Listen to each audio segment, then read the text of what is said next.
अर्गलास्तोत्रम्। ॐ नमः चण्डिकाय। नमः चण्डिकाय। जयन्ती मंगला काली भद्रकाली कपालिनी। दुर्गा क्षमा शिवा धात्री स्वाहा स्वधा नमोस्तुते।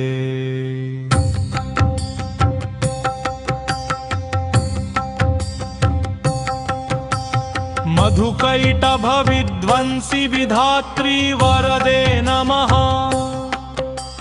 रूपं देहि जयं देहि यशो देहि धीशो जहि।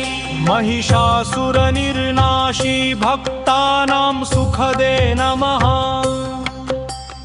रूपं देहि जयं देहि यशो देहि धीशो जहि।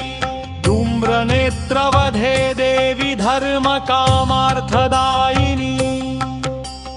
रूपं देहि जयं देहि यशो देहि धीशो जहि। रक्तबीजवधे देवी चण्डमुण्डविनाशिनी।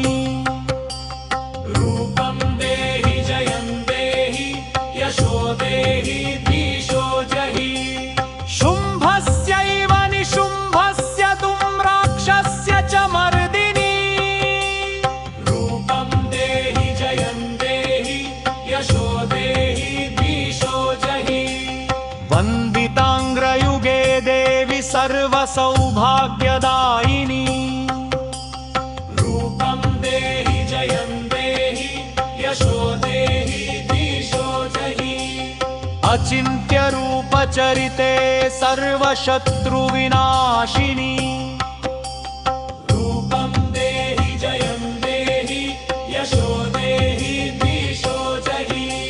न तेभ्यः सर्वदा भक्त्या चापर्णे दुरितापहे।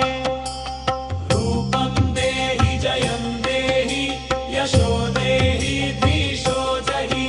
स्तुवद्भ्यो भक्तिपूर्वं त्वं चण्डिके व्याधिनाशिनी। रूपं देहि जयं देहि यशो देहि धीशो जहि। चण्डिके सततं युद्धे जयन्ति पापनाशिनी।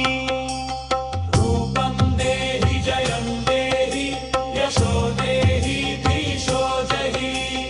देहि सौभाग्यमारोग्यं देहि मे परमं सुखम्। रूपं देहि जयं देहि यशो देहि धीशो जहि। विधेहि देवि कल्याणं विधेहि विपुलां श्रियम्। रूपं देहि जयं देहि यशो देहि धीशो जहि। विधेहि विश्यतान्नाशं विधेहि बलमुच्चकैः।